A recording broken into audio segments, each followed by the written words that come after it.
Hey everyone, welcome back to my channel. Okay, so over the past month, I've been doing a lot of thumbnail pages where I show my process using a combination of marker, some pen, some pencil, and kind of blobbing it all together just to see what happens. But what I haven't done in a while is just a good old-fashioned 4B pencil, scribbling on a piece of paper and seeing what shapes emerge. So I thought, hey, why don't we have some fun and do that today? So I already had this sketched out prior to me starting the recording, and I thought, hey, you know what would be fun? Let's get every skill level involved in this. So grab your sketchbooks right now. If you've never sketched before, if you don't even have any interest in drawing and you're wondering why the heck the YouTube algorithm brought you here, hopefully, you'll enjoy what I'm drawing. I think this is a mutated bug. I don't know. You guys know me by now. My go-to lessons are with mutated bugs, but it's not necessarily about the subject matter. It's about how to do the subject matter, how to draw it. These methods are relevant for any type of thing that you want to draw. Weapons, characters, even environment thumbnails, or armor. Get your sketchbooks and let's see what happens. I'm using a 4B pencil.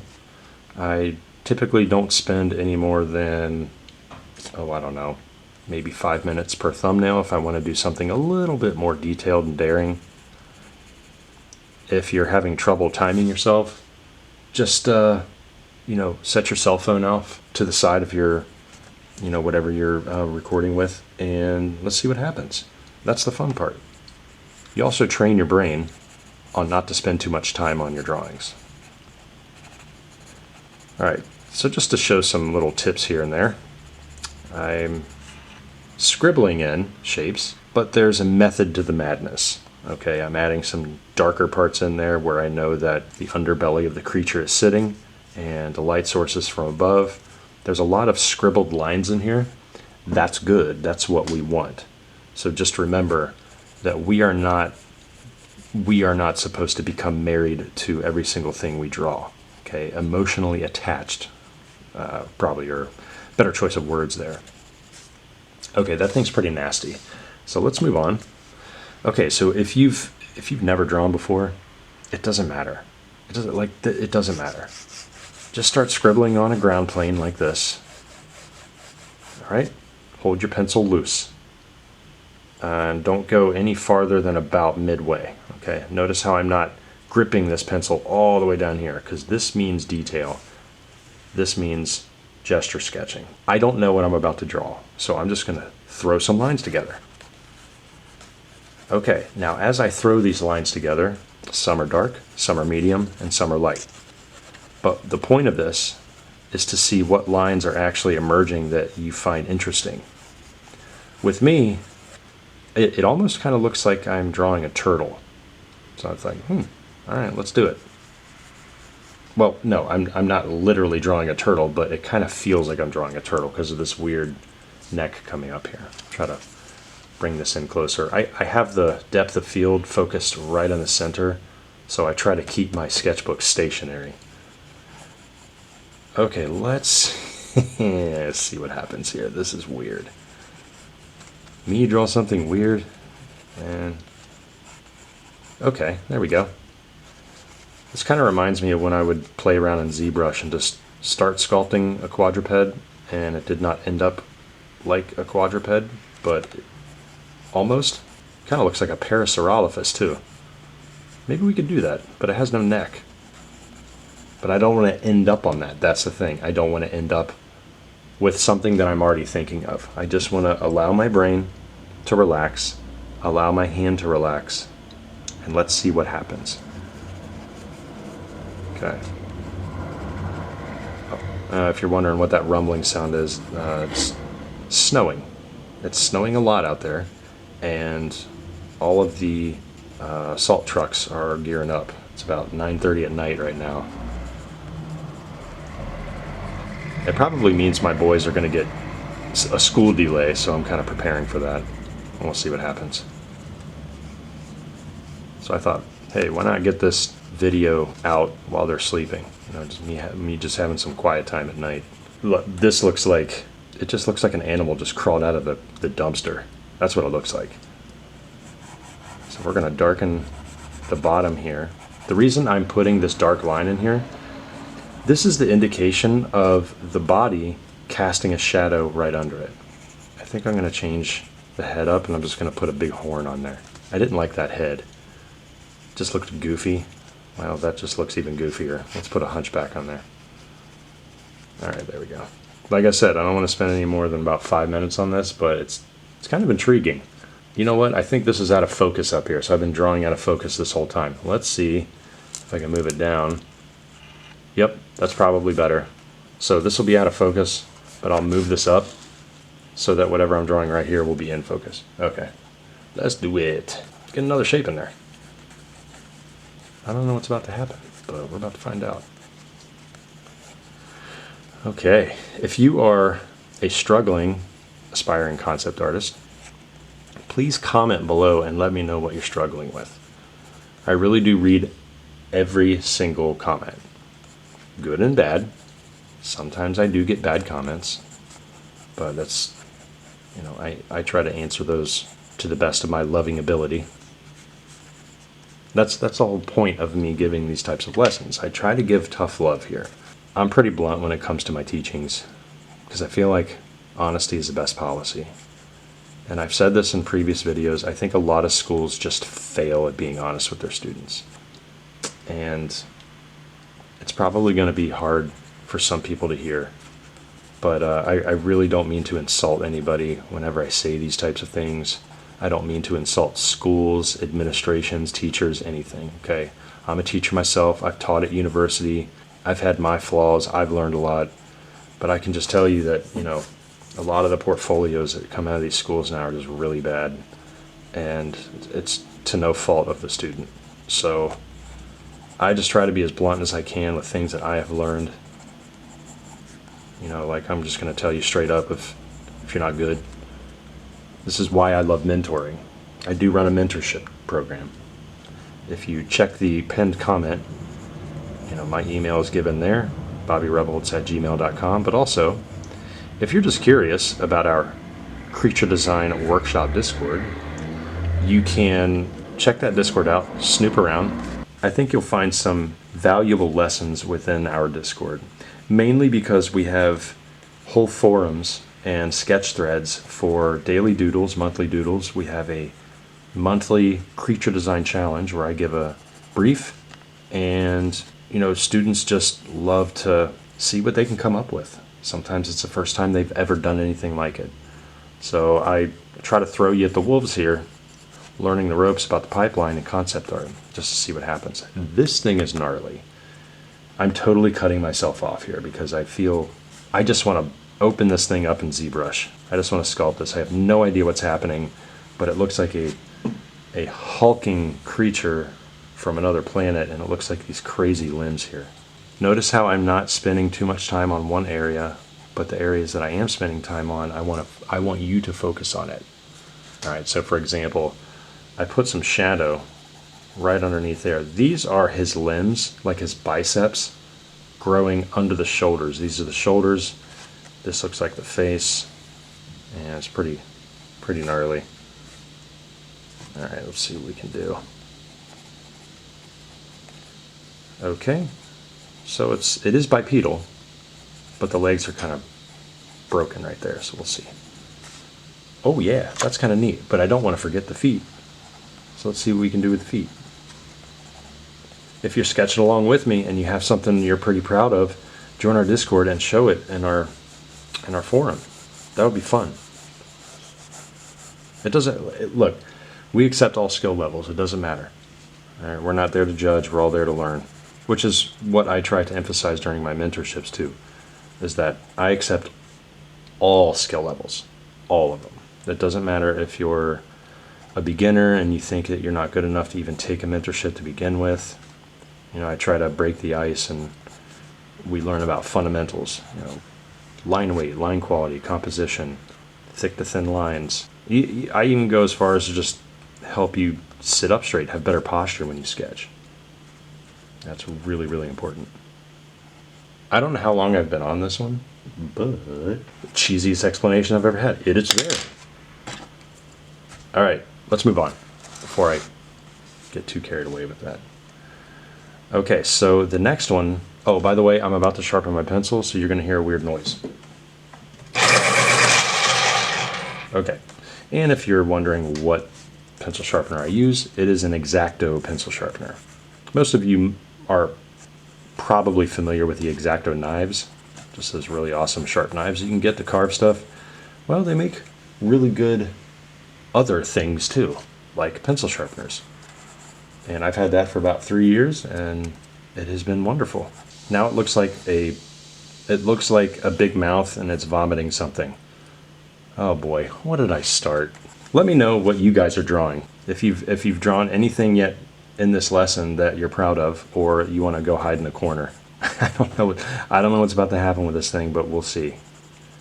Because it looks like a path going inside of a mountain, but like a tongue coming out, and then these are the, oh, okay. Kind of looks like a coconut crab now. Like a mutated coconut crab. But it looks like the limbs are pretty thick. Do you see what's happening now? That this is the point that I'm trying to make with this style of drawing. Obviously, the shapes that I've been able to pull out of these scratches, yes, that comes with years of experience of just being a creature designer. But I don't want you to freak out if you start drawing something that looks like a hairball or something you pulled out of, the lint filter in the dryer. Just know that you can choose lines here and there and darken them just to see what happens. I think it would be really fun to add maybe a set of wings on the back of this thing. See, this is me just playing around with the design and not really knowing what's about to happen. And I think that's what can free up your thinking to make better sketches. This might actually be a bird. I don't know. Here's what I like to do next. So those of you that have some scribbles in your sketch pad and you don't really, have a distinct thing to know what they are, the details may come in a little bit. I'm gonna take my pencil and I'm just gonna lightly shade some areas to make it smoother on these scribbles. So if you want to take away a lot of these scribble marks that are overlapping each other, just lightly hold your pencil at the back. So not the very back, but comfortably, 3/4 of the way up.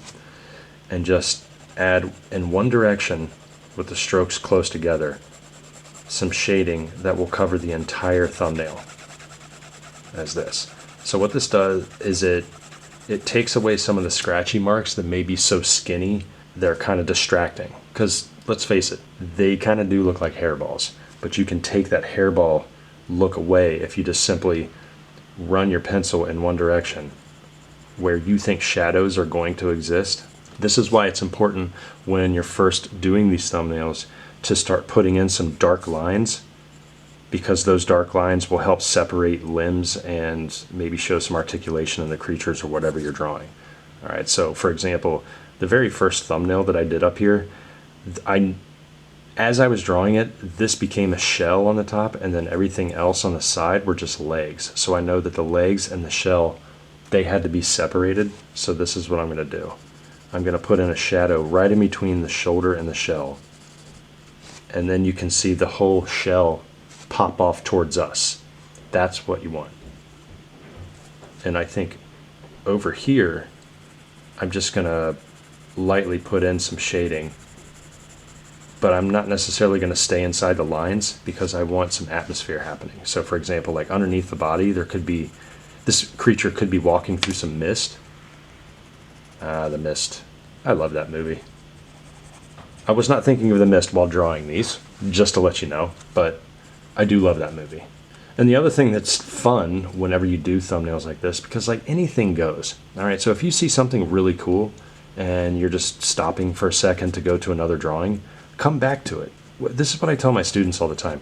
The thumbnails that you produce, it's a journey, okay? The very first thing that you put down isn't going to be the last thing you put down. You're probably going to go back to it because you get an idea later on. Usually, that offers better ideas down the line. So let me explain a little further.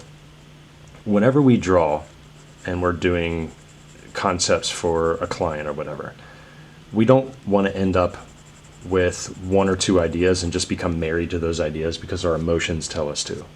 Okay, so you want to do like 5, 6, 7, 20 thumbnails. And the first couple you may not like. But as you start getting down the line, you start doing it more and you're getting more comfortable and get the juices flowing, your blood's flowing, your hands warmed up, your ideas are coming out. All of a sudden, you start looking back on the previous sketches that you did on the page and you go, you know what if I add this here and what if I add this there? I'm doing this right here. I didn't become really excited about this drawing until now, because this big hunchback can almost act like, I don't know, like a see-through pod or something. And then it reminds me of a buffalo, it reminds me of a rhino. It's kind of all mixed together. So it's kind of cool. All right, and then the other thing I like doing is I try to make the shadow of the ground connect somehow with the limbs of the creature touching that ground. What it helps is what it does is it helps ground your creation. No pun intended, but it does. So right now it kind of looks like everything is in shadow in the back there and it's connected to the ground, which is also in shadow. It's just a fun little thing. See, now this is exactly what I'm talking about. Now I want to go back to the other ones and do it. So I'm going to go back to the other ones and do it. I'll move this up here. Okay, and then I'm going to put some darker lines right there, right near the toes. And what I'm going to do is I'm going to slide some shading out past the toe and then past here, over top of the nails that I drew that are pretty black. The reason I'm doing this is because the black nails and the value of the ground are pretty similar, so I'm not really worried about those being different. And then the shin underneath the knee is going to be in most shadow, because the thighs are actually casting more of the shadow on the legs. But what the other thing that I have to really consider here is that this giant bulbous head is also casting a shadow across the entire chest. So pretty much everything from the head down is going to be in shadow down here. So all those scribble marks that I had, they're going bye-bye. And what that leaves me is a core shadow running across that bulbous head on both sides, and then we got a highlight up here. And maybe these limbs could be in shadow, but it's more bleeding into the background, so we put some atmospheric perspective in there. Okay, so this is just the power of starting with scribbles and then with the fundamentals of sketching. Okay, so value, that's a fundamental. Okay, we got atmospheric perspective in there. We got line weight, line quality. Okay, composition, yeah, the composition of the page, but that's not really a fundamental that we're practicing right now. All right, do you see how I'm bleeding some of these values off into the tone of the paper? This is the atmosphere that I'm talking about. So I want the creature to feel like it's moving towards us and through the mist. All right, so that's what I want. This is probably my favorite one. And then let's see what we can do here. What if I just put like 2 little eyes right here? Oh man, I hope I didn't screw this up. No, it's not alien until I add multiple eyes, right? There we go. And then maybe like 1 giant spike on the head. Hey, why not? I really don't want it to look like it's puking. So let's see if I can, oh man, I don't know. Maybe, okay, you know what? Maybe it is. But it's not puke. Maybe it's has a feeding apparatus that comes out of its mouth and it feeds on the ground there. I have a feeling that this creature that I'm drawing here is going to be a little bit more ambiguous than these. We can at least tell this is a quadruped. Okay, this is a hexaped. This is a bipedal creature that probably could crawl on all 4s, but I don't think it wants to. And then last but not least, we have this winged, super crazy thing. All right. I think with the wings here, I'm just going to very lightly brush some shadow across there. Not anything too fancy. Go down here at the bottom of the wing and fade up some value. There we go, right like that. Okay, and then maybe start some value at the base of the wing to where it grows out of the body. And then come up to the wing here, and then maybe on the side of the head. Oh, we gotta number them. So if you've drawn along with me, number your sketches. There we go. All right, so a couple announcements I want to make as I'm touching these sketches up here. If you're interested in being mentored by me, I take all skill levels, so don't worry about thinking that you're awful and that you're not good enough. Now, we go over everything, fundamentals, we go over the goals that you want to have, short-term, long-term, and I don't just help with drawing either. I help with marketing, I help with freelancing, pricing your work, building your portfolio, what to keep, what to take out. I just try to give you the best guidance possible. And then check out the link to our Discord, Creature Design Workshop. And I've told you that before. It's a bustling community. We are, I don't know if we're at 5,500 members yet, but that's a vanity metric. The point is, okay, it's like-minded individuals. It's a bustling community there. And we have contests. We have a forum dedicated for you to show off your pets. We have a lot of cat pics in there. It's pretty hilarious, actually. And last but not least, I teach for Computer Graphics Master Academy. And the class that I teach is Creature Design for Film and Games. I've been teaching for them for 8 years now. It will be 8 years this spring. Can't believe it's been that long. It's an 8-week course. Winter term is starting at the very end of this month, and you can still sign up. So I believe our first Q&A is the very last day of January. Let me check here real quick. I think it's the last day of January. Yeah, that's on a Friday, so that's when the Q&As are. But check out the link in the description for my course, and you can still there's still time to sign up. And if you just have any questions, just email me or DM me on our Discord. Thanks, everybody. I love doing these just straight up pencil sketches. Hopefully you learned something. I know I might have been moving a little quickly. Work at your own pace. Allow yourself to fail. Do not get rid of any scribbles that you have. This can quickly fill up a sketchbook, and you're going to learn way more by scribbling like this and learning form than trying to perfect the very first thing that you put on your paper. That's probably one of the biggest things hindering your progress. Have fun drawing. Thank you for stopping by, and I'll see y'all next time. Peace out.